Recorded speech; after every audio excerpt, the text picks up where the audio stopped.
Sejauh langit dari bumi, oh begitu besarnya kasih-Mu. Engkaulah Tuhan, kekuatanku, sukacitaku.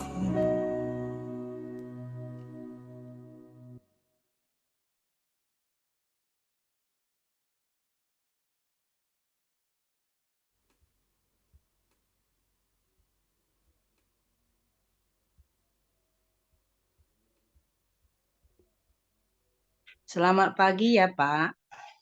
Shalom juga, selamat pagi Bapak Ibu sekalian. Semua Yang selamat pagi di iya, Jombonya. puji Tuhan ya. Oke, Bapak Ibu, saya yakin kita sudah siap ya sama-sama. Untuk itu, mari kita persiapkan diri kita masing-masing. Saya seperti biasa, saya mohon izin untuk saya mute supaya tidak ada yang apa namanya cross suaranya. Jadi saya izin Bu Biho saya mute ya. Oke, baik. Shalom Budima Horas. Horas, Iya, Abuna, sehat selalu ya Bu. kabar Sehat iya. selalu ya. Puji Tuhan ya. Oke. Saya oke. Saya izin saya mute ya Bu ya. Baik. Baik Bapak Ibu yang terkasih, puji Tuhan. Saya percaya Bapak Ibu sudah sempat untuk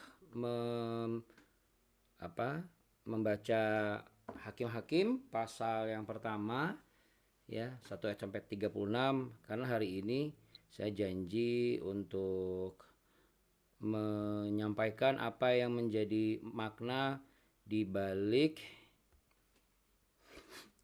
Hakim-Hakim pasal 1 ayat 1 sampai 36, makna yang lain ya Bapak Ibu sebagai pembelajaran hidup kita.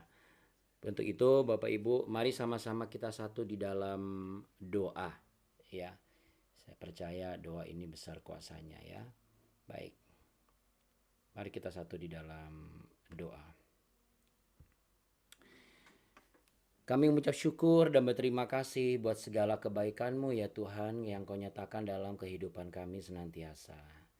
Bahwa Roh-Mu yang kudus yang akan memberikan kepada kami pengertian. Ini adalah hari-hari di mana kami menantikan dilimpahkan dan dicurahkan Roh Kudus atas kami. Sama seperti 2000 tahun yang lalu ketika murid-murid-Mu, ketika jemaat mula-mula, gereja mula-mula berkumpul bersehati. Dan mereka bertekun bersama-sama dalam doa, pujian, dan penyembahan. Dan kami yakin dan percaya Tuhan, pujian kami akan menghadirkan lawatan kuasa ilahi yang akan membuat hidup kami diperbaharui, diperbaiki.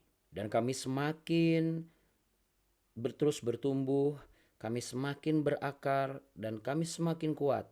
Karena kami yakin dan percaya tanpa Roh Kudus kami nggak bisa berbuat apa-apa. Tidak ada yang bisa menghibur kami dan membuat kami mengerti akan kehendak Allah dan firman Tuhan kecuali hikmat yang daripada Roh Kudus-Mu saja. Dan biarlah Engkau menemukan diri kami, hidup kami layak untuk menjadi tempat di mana Roh-Mu yang kudus tinggal. Urapi hamba-Mu dalam menyampaikan segala kebenaran yang sejati di balik pembacaan kitab suci yang hari ini masuk di dalam pembahasan Hakim-Hakim pasal 1 ayat 1 sampai 36. Kiranya setiap hikmat, marifat, dan pengungkapan dan penyingkapan makna semuanya itu berasal daripada cara Tuhan dan Roh Kudus Tuhan yang bekerja. Ampunilah kami ya Tuhan, tahirkanlah pendengaran kami, tahirkanlah mulut perkataan kami, tahirkanlah pikiran kami dan tahirkanlah hati kami. Tahirkanlah tubuh jiwa roh kami, agar kami layak memuji menyembah Tuhan, datang kepada Tuhan, memberikan korban syukur kami untuk menyenangkan hati Bapa. Kami percaya kami sudah mengalami kesembuhan, kekuatan yang baru, damai sejahtera, dan kami semakin kuat dan teguh di dalam iman. Dalam nama Bapa, Putra, dan Roh Kudus, di dalam nama Tuhan Yesus Kristus. Haleluya. Amin.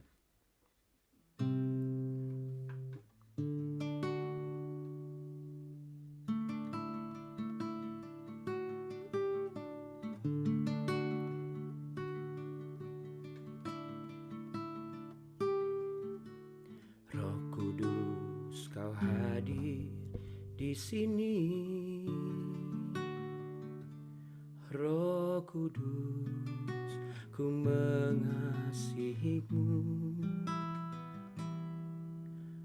Kau lembut, kau manis, kaulah penghiburku, penolongku diutus Bapakku.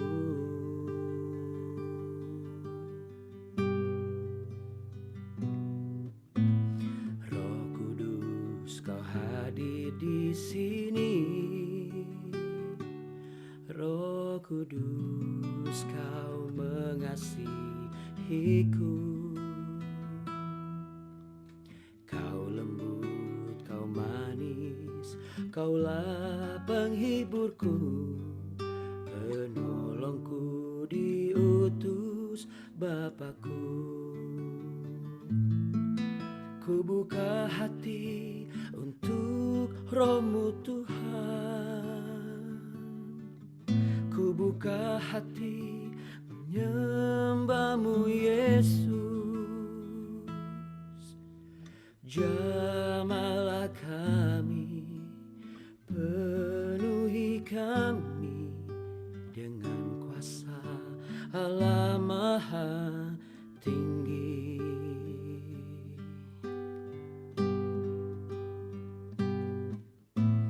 Roh Kudus, kau hadir di sini, Roh Kudus, kau mengasihiku. Kau lembut, kau manis, kaulah penghiburku, penolongku diutus Bapakku.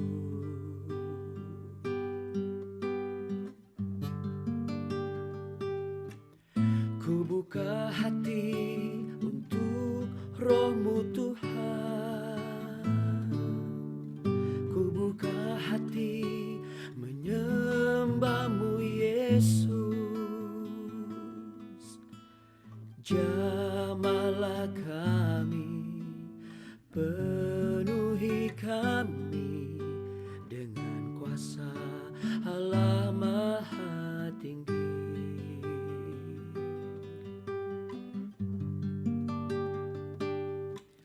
Ku buka hati untuk Roh-Mu Tuhan, ku buka hati menyembah-Mu Yesus. Jamahlah kami, penuhi kami dengan kuasa Allah Maha Tinggi.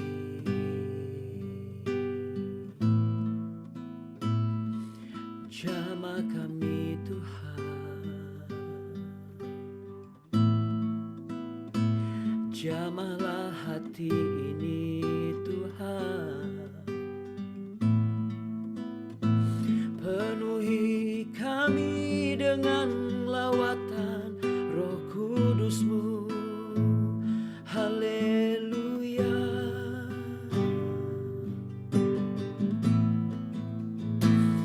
haleluya.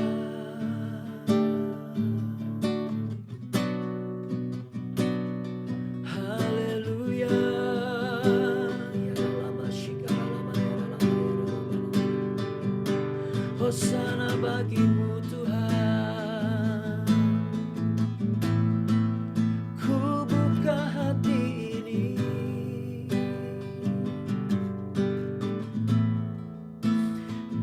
agar menerima dan merasakan lawatan api Roh Kudus-Mu Tuhan.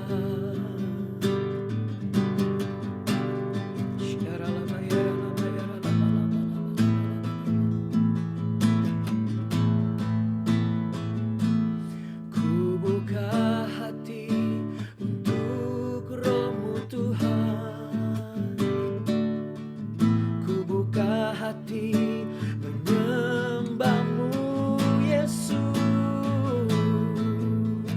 Jamahlah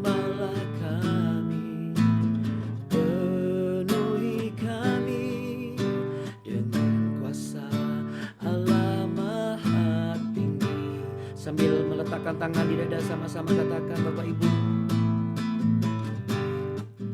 Ku buka hati untuk Roh-Mu Tuhan. Ku buka hati menyembah-Mu Yesus. Jamahlah kami, penuhi kami dengan kuasa Allah Maha Tinggi.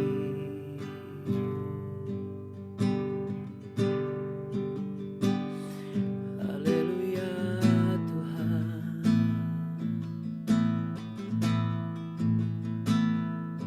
Haleluya Yesus.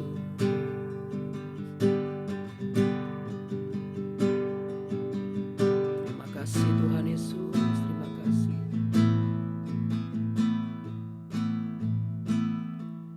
Ku buka hati untuk Roh-Mu Tuhan.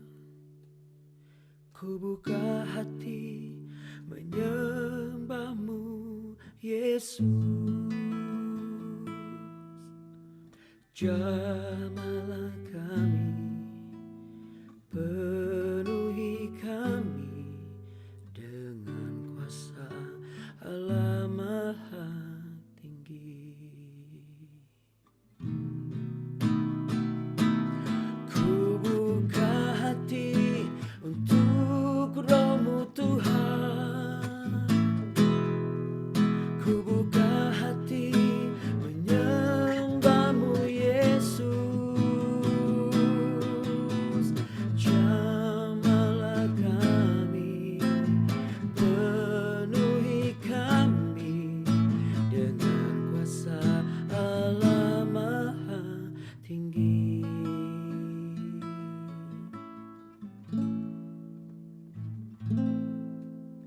Boleh sambil letakkan tangan di atas kepala kita Bapak Ibu sebagai iman profetik kita.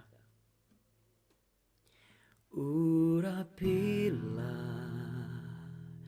kami dengan minyak baru, penuhilah kami dengan hadirat-Mu.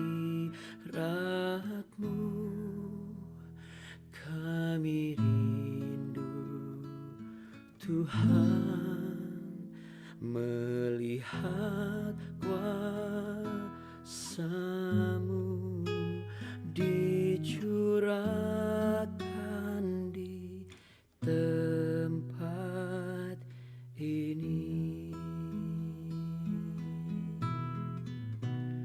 Berhembuslah Roh Kudus di tempat ini. Berhembuslah Roh Kudus dengan kuasa-Mu. Pulihkanlah gereja-Mu di akhir zaman. Berhembuslah, berhembuslah sekarang. Berhembuslah Roh Kudus di tempat ini. Berhembuslah Roh Kudus dengan kuasa-Mu.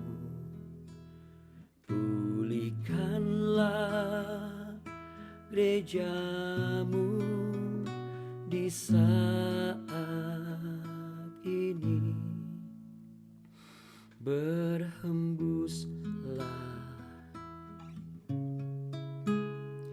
berhembuslah ya Tuhan sekarang.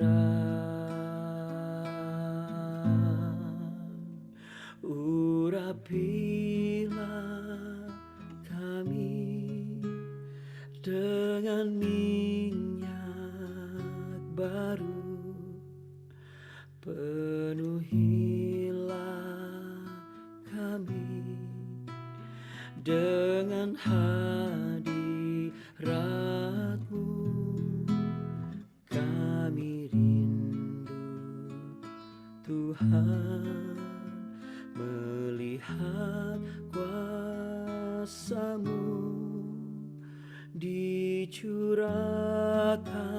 di tempat ini. Urapilah kami dengan minyak baru, penuhilah kami dengan hadirat-Mu. Kami rindu Tuhan melihat kuasa-Mu dicurahkan di tempat ini. Boleh taruh tangan di dada sama-sama Bapak Ibu. Kami mau menggunakan pujian ini Tuhan Yesus, mewakili kerinduan kami Tuhan.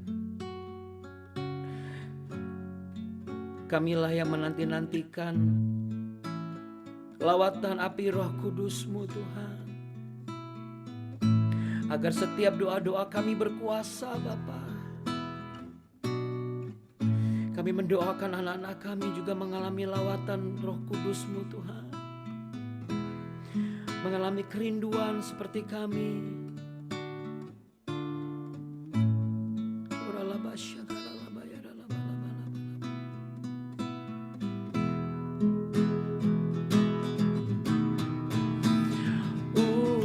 Urapilah kami dengan minyak baru, penuhilah kami dengan hadirat-Mu. Kami rindu Tuhan melihat kuasa-Mu dicurahkan di hati kami.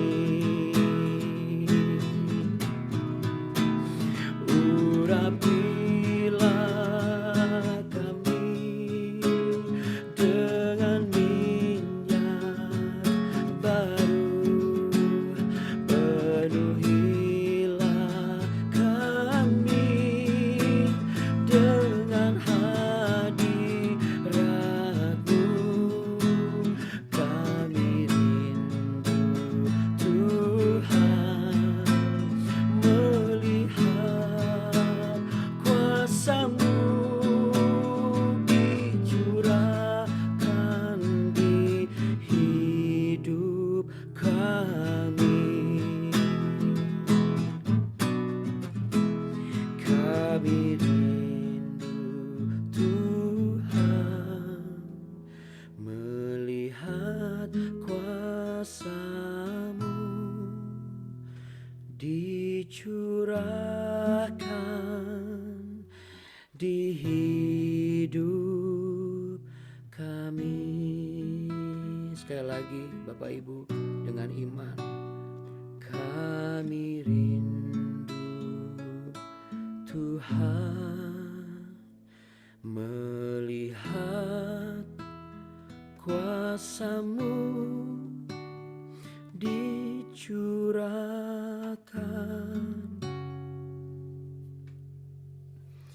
di hidup kami.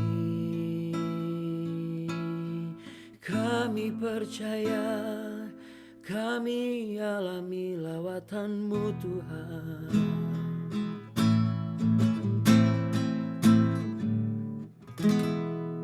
percaya boleh sama-sama katakan amin. Amin. Beri tepuk tangan ulu. Allah kita yang, kita kasih jempol dulu Bapak Ibu. Allah kita yang hebat. Katakan sama-sama. Allahku yang hebat. Sangat hebat, teramat hebat. Selalu hebat, selama-lamanya hebat. Yesus Kristus namanya. Tos dulu kita. Dan taruh tangan di dada. Taruh tangan di kepala. Tuhan Yesus mengurapi kita semua. Amin Bapak Ibu. Dengan lawatan baru, dengan api Roh Kudus Tuhan yang luar biasa. Amin Bapak Ibu sekalian. Baik Bapak Ibu yang terkasih. Ya. Ya, singkat saja Bapak Ibu sekalian, sebenarnya tidak perlu berlama-lama sebenarnya saya menyampaikan kebenaran firman Tuhan ini. Karena kita kemarin sudah baca ya. Jadi saya rasa kita tidak perlu baca sampai akhir. Tapi kita akan baca dari ayat yang pertama.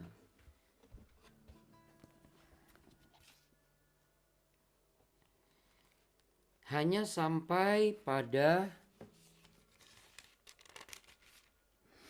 ayat yang ke-7. Ya, ayat yang pertama sampai ayat yang ke-7. Oke Bapak Ibu, ayat yang pertama sampai ayat yang ke-7. Nah, sebelum saya sampaikan makna yang tersingkap ya di balik ayat 1 sampai ayat yang ke-7 ini, izinkan saya untuk sedikit merekap latar belakang hakim-hakim ini yang disusun setelah kitab Yosua. Ya. Apa maksud penulisannya Bapak Ibu? Jadi maksud penulisannya nanti setelah kita baca semua ya sampai hakim-hakim ini selesai. Yang pertama adalah kita harus memahami bahwa kata hakim-hakim di sini di masa bangsa Israel yang memang sekalipun penuh kekerasan ya, juga penuh dengan ketidakpastian, tapi bukanlah hakim dalam konteks hakim yang sebagaimana biasa ya, yaitu ketika hakim di pengadilan gitu ya.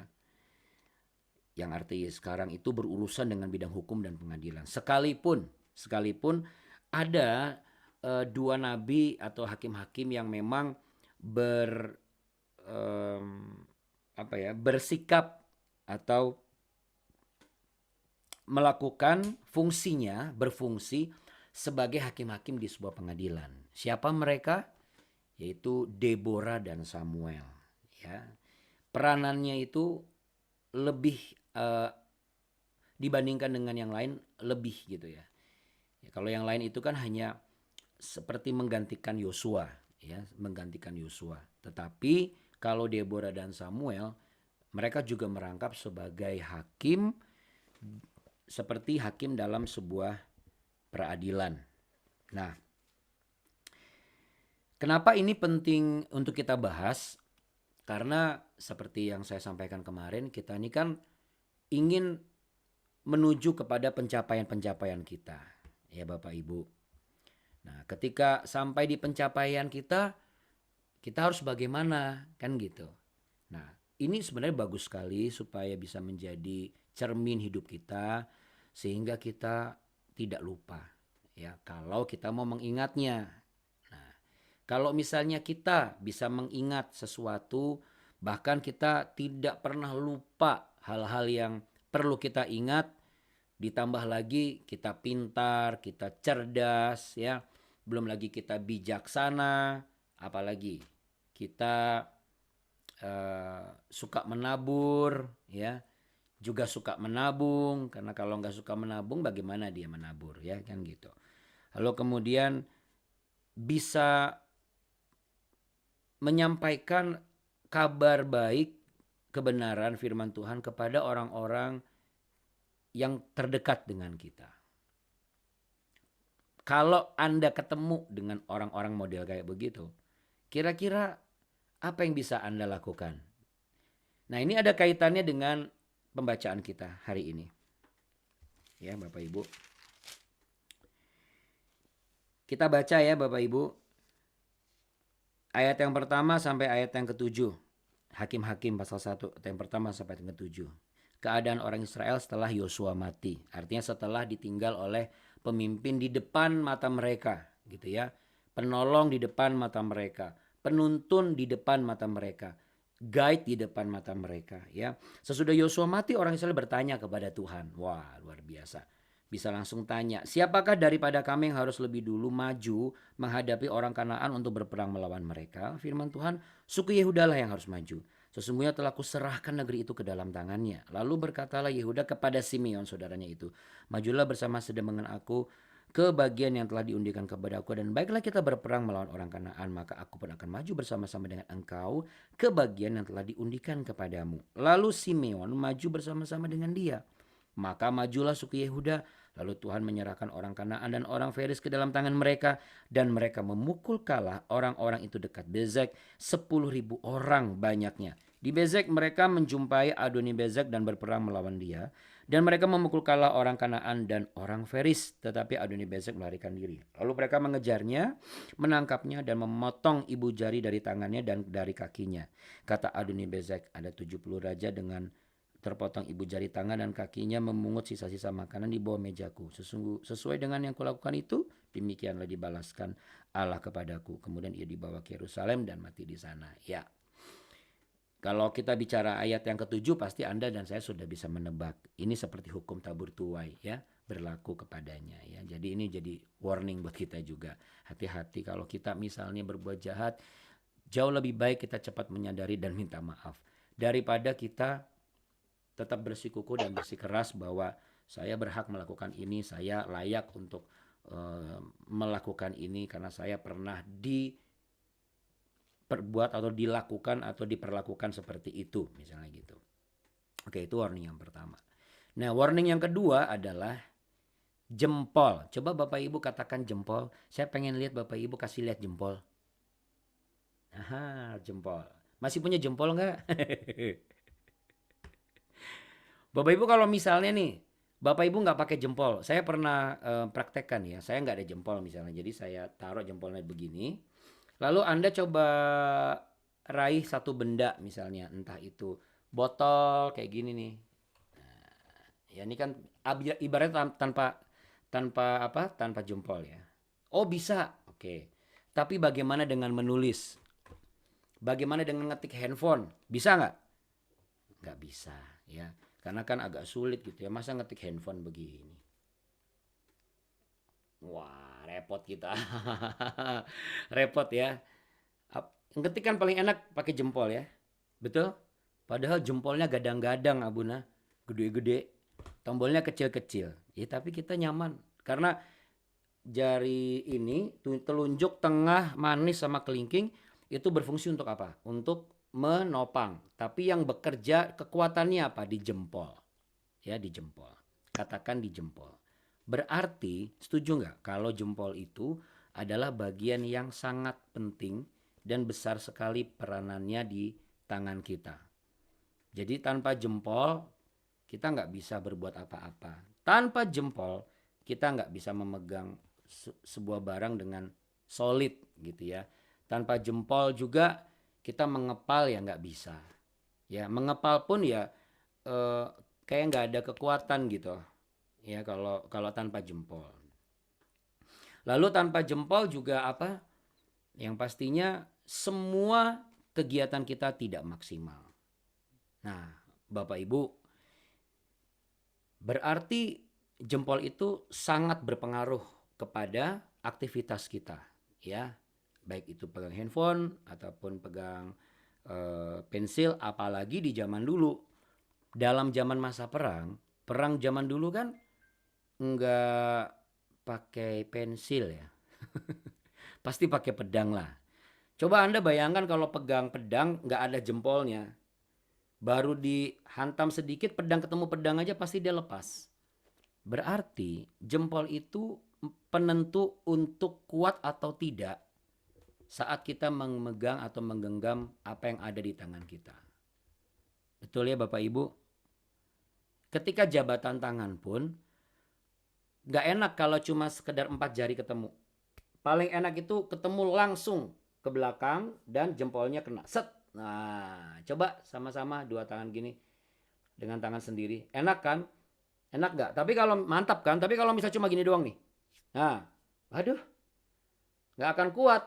Satu-satunya untuk memegang supaya aduh, aduh, aduh, ah. Nah, penguncinya ya. Wah, berarti jempol luar biasa. Terjawab sudah, kenapa si Adoni Bezek ini memotong jari raja-raja yang dikalahkannya. Sebab Bapak Ibu, tanpa jempolnya, raja-raja itu dibuat menjadi seseorang yang gak ada harganya. Gak ada kekuatannya. Gak ada kemampuannya. Apakah itu lebih kejam? Menurut saya iya. Sebelum raja-raja itu mungkin dihukum mati. Kenapa? Karena dia dibuat tak berdaya dan dibuat tidak maksimal fungsinya sebagai manusia ya. Oke. Tapi Bapak Ibu yang terkasih, jempol itu juga bentuk apresiasi, katakan apresiasi. Contoh, kalau misalnya, ya dulu kan saya pernah menggunakan sosial media ya. Ya setelah sekarang saya menyadari bahwa lebih baik sosial media kalau mau ngurus ya yang ngurus orang lain ya. Sosial medianya gereja. Kenapa? Karena kalau untuk diri sendiri ada begitu banyak yang akhirnya mempengaruhi jalan pikiran kita Bapak Ibu. Bukan mata ya, tapi jalan pikiran. Di mana jalan pikiran itu bisa memberikan sebuah satu apa ya, bukan kepuasan tapi bangga gitu. Yaitu saat apa? Saat ketika orang di media sosial itu memberikan sebuah apresiasi dengan memberikan tanda lambang like. Betul enggak? Like. Tandanya jempol kan? Nah ketika seperti yang saya bilang tadi, kalau Anda ketemu dengan orang yang pintar, cerdas, kreatif, dia juga seorang penuh inisiatif, bijaksana, pasti ketika menceritakan gimana orangnya, wah orangnya begini. Coba sama-sama ngomong, wah orangnya begini. Ah baik banget, kayaknya 2 jempol saya aja nggak cukup untuk mengatakan kebaikan orang itu misalnya gitu. Jadi saya buka sepatu deh, saya kasih jempol kaki saya. Ibaratnya kayak gitu ya. Jempol sebuah bentuk apresiasi ya Bapak Ibu. Makanya orang yang memberikan like pasti juga ingin diberikan like juga di sosial media. Dan ini merupakan sebuah tren yang sedang terjadi saat ini. Sehingga banyak orang akhirnya, nah ini nih. Ketika diberikan like, dia akan sering ingin memberikan dan menampilkan sesuatu yang selalu update. Ya, statusnya diupdate. Di mana? Di sosial media. Karena apa? Tidak dipungkiri. Ketika diberikan like seperti ada penerimaan. Ya, seperti ada pengakuan, kira-kira seperti itu. Ya. Nah, kesukaan orang mencari jempol di apapun platform sosial media hari-hari ini membuktikan bahwa apa? Setiap orang ingin dihargai, setiap orang mencari penghargaan dari orang-orang yang lainnya. Entah orang itu sudah kenal ataupun tidak dikenal. Dan jempol itu juga menunjukkan bahwa orang lain bisa menghormati apa yang dia tampilkan di status itu. Menghargai ya, jadi menghargai, kemudian ingin orang juga menghormati kita. Nah, yang menjadi perenungan nih sederhana saja. Mungkin kita juga sering ingin juga dapat jempol dari suami, betul nggak? Ya. Tapi kalau misalnya kita ingin dapat jempol dari suami, kita harus nabur dulu jempol kita buat suami. Maka kita akan menuai jempol dari suami kita. Kalau kita mau dapat jempol dari istri, kita harus kasih jempol dulu sama istri kita. Supaya kita dapat jempol dari suami kita. Ya, jadi setelah nanti BW ini, Bapak Ibu kalau misalnya ketemu suami langsung, "Pah, itu. Apaan tuh? Ya kamu pokoknya begini. Lihat deh, pasti dia akan begini. Oh ya, kamu juga." Kan gitu kan. Kan gak mungkin begitu, kamu begini. Sebentar, sini jempolnya. Iya, aku kasih kelingking ya biar kamu kalah. Kan gak mungkin begitu. Emang kita mau main sweet. Ya. Jadi percaya deh, coba rasakan ya. Kalau saya kasih jempol ke Bapak Ibu, Anda semua begini deh setiap pagi. Selalu datang. Sekalipun Anda nggak ngasih jempol, ini bawaan saya gini, kok aku nggak dijempolin juga sih, pasti gitu. Itu bawaan semua manusia, percayalah ya. Apakah itu dosa? Enggak dosa itu, ya. Wajar itu, semua itu bagian yang pasti akan terjadi gitu loh. Antara ngaku nggak ngaku lah pokoknya, ya. Tapi kan kita harus mengontrol itu semua. Nah, Anda setuju nggak, Bapak Ibu? Setuju ya? Oke. Coba taruh tangan di dada yuk sama-sama. Tuhan, terima kasih selama ini ada begitu banyak orang yang ngasih jempol ke saya. Dan saya ingin belajar juga untuk menabur jempol ke orang-orang yang selama ini membuat saya dijempolin sama orang. Yaitu siapa? Ya, siapa? Anak-anak Anda barangkali. Kok anak-anak saya, Buna? Loh, ketika anak Anda misalnya tiba-tiba jadi manajer. Oh, itu anaknya ibu? Iya. Wih, anak ibu begini. Iya toh? Kalau misalnya, itu siapa? Oh, itu suami ibu. Ya ampun, ibu luar biasa. Pendoa yang hebat. Betul nggak? Anda pasti dijempolin. Makanya rajin-rajinlah kasih jempol ya. Ya kasih jempolnya nggak usah langsung di depan mata gitu. Soalnya kalau depan mata langsung begini nanti. Takutnya kecolok. Ya. Yuk taruh tangan di dada lagi. Abuna ngapain sih? Nah, ini perenungan yang lebih dalam. Bapak Ibu, kita ini mungkin secara manusia ya, naluri kita pengen dapat banyak acungan jempol dari manusia lain, betul nggak? Tapi coba kalau saya berikan pertanyaan, Bapak Ibu mau nggak dapat acungan jempol dari Tuhan? Ini patut dan layak untuk kita renungkan malam hari ini, pagi hari ini. Lalu kita tanya lagi, berapa kali kita kasih jempol sama Tuhan? Masa kita jempol-jempolan begini? Ya berapa kali sih WL selalu ngomong, ayo Bapak Ibu, ayo angkat jempolnya, katakan Tuhan Yesus baik. Kalau misalnya Anda ingin mengatakan Tuhan Yesus baik, besok-besok kalau pas lagi di ibadah, tiba-tiba WL gak usah nyuruh, langsung aja Tuhan kau baik. Ya langsung kasih jempol. Tapi pertanyaan yang lebih dalam lagi yang pertama tadi. Harusnya kita itu lebih mengharapkan Tuhan memberi acungan jempol kepada kita. Daripada acungan jempol yang kita lihat dan kita dapat dari karya-karya kita, di sosial media kita, suara kita pas lagi nyanyi, atau kita sedang memberikan sebuah presentasi, atau pada saat kita masak buat suami.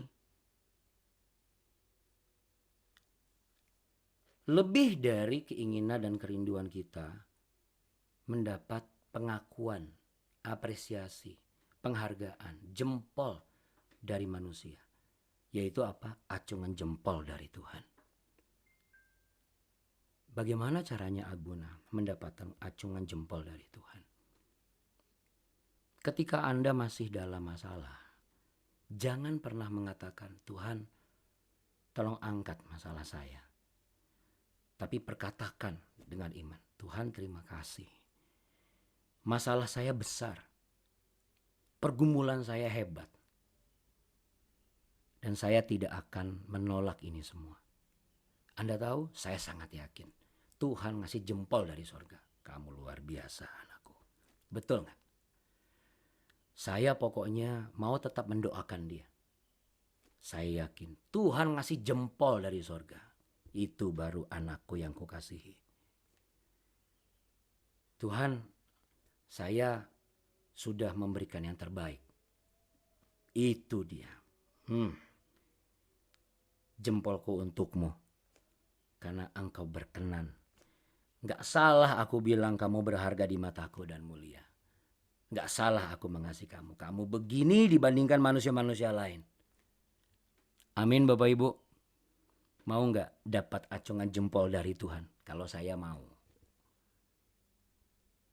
Kalau saya mau. Karena apa? Karena acungan jempol manusia itu bisa berubah.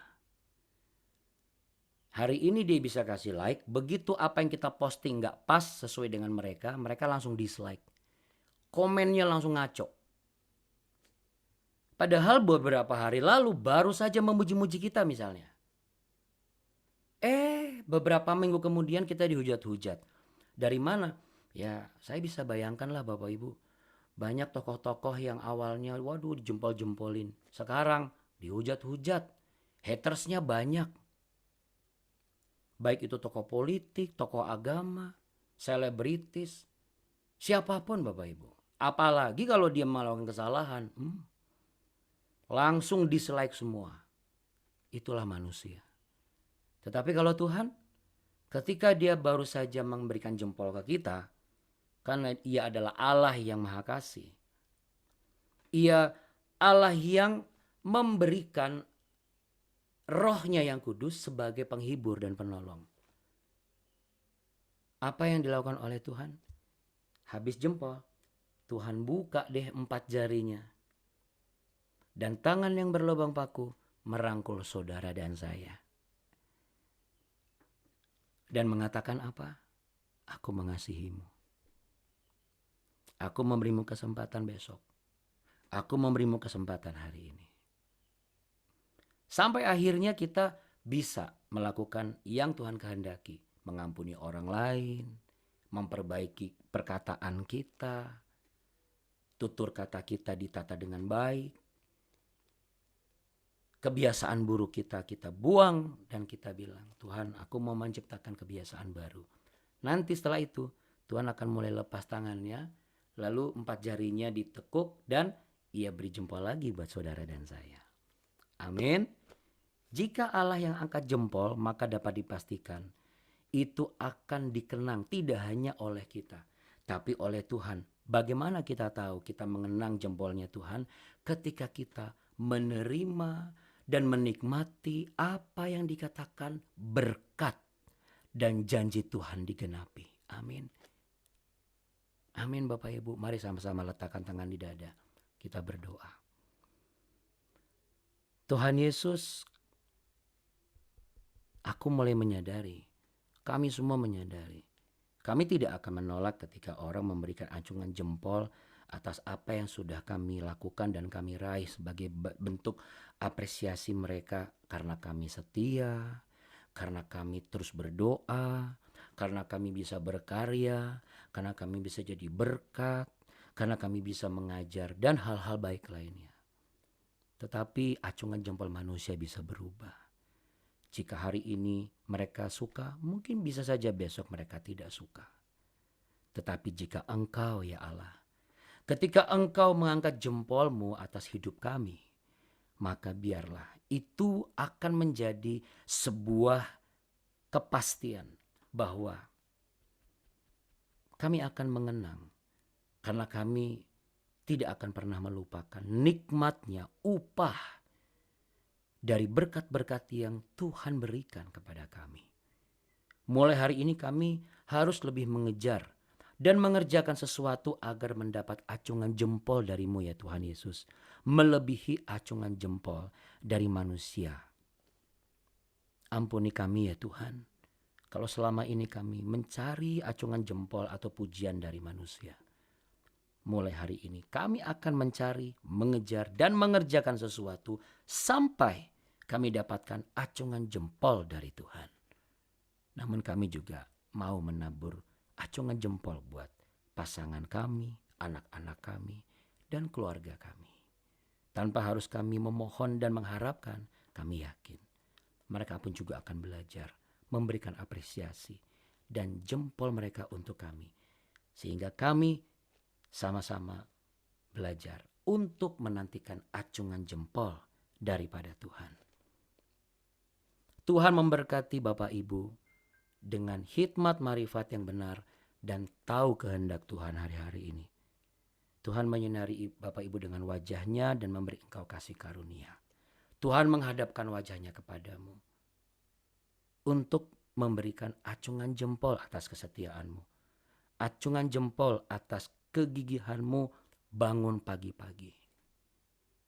Niatmu mencari wajahnya dan kesetiaanmu, ketaatanmu dalam mengerjakan firman Tuhan. Dan kegigihanmu mempertahankan rumah tanggamu dan juga melakukan pelayananmu sampai Tuhan Yesus datang kali yang kedua. damai sejahtera Tuhan ada padamu. Inilah bagian dari bentuk lawatan Roh Kudus di akhir zaman ini, yaitu mengubah, membentuk, dan membuat kita semua bertumbuh ke arah yang benar. Dalam nama Tuhan Yesus Kristus. Haleluya. Amin. Amin Bapak Ibu. Terima kasih ya Bapak Ibu. Bapak Ibu luar biasa deh. Bukan berarti saya mau diacungin jempol ya. Tapi saya mau acungin jempol buat Abuni ya. Bangun subuh-subuh. Luar biasa. Lebih subuh lagi dari saya itu. Bapak Ibu terima kasih ya untuk kesetiaannya. Luar biasa ya. Tuhan Yesus memberkati. Tolong Abuna-Abuni. Terima kasih, Ya. Abuna. Ya, janji ya kita kasih jempol buat anak-anak kita, cucu kita sama orang-orang terdekat kita ya Bapak Ibu. Ya. Minimal ke tukang parkir juga. Makasih ya Mas. Gitu. Oke Bapak Ibu, sampai jumpa besok. Besok mau bahas apa lagi nih Abuna? Masih di Hakim-Hakim pasal yang pertama.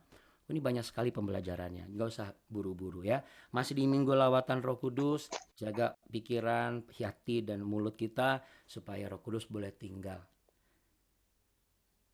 Ya, dan kita bisa menjadi bagian dari rencana Tuhan yang indah. Tuhan Yesus memberkati Bapak Ibu. Selamat bekerja. Shalom. Selamat mendapat acungan jempol dari Tuhan. Oke? Terima kasih Abuna-Abuni. Ibu, Tuhan berkati Bapak Ibu sekalian. Selamat bergabung Pak Musa Terima Terima Lembang. kasih Selamat Abuna, bekerja. Abuni. Iya, Tuhan Selamat berkati. pagi, Tuhan berkati Iya, semua sama-sama. gitu. God bless. Sampai jumpa besok. Bye. Bye.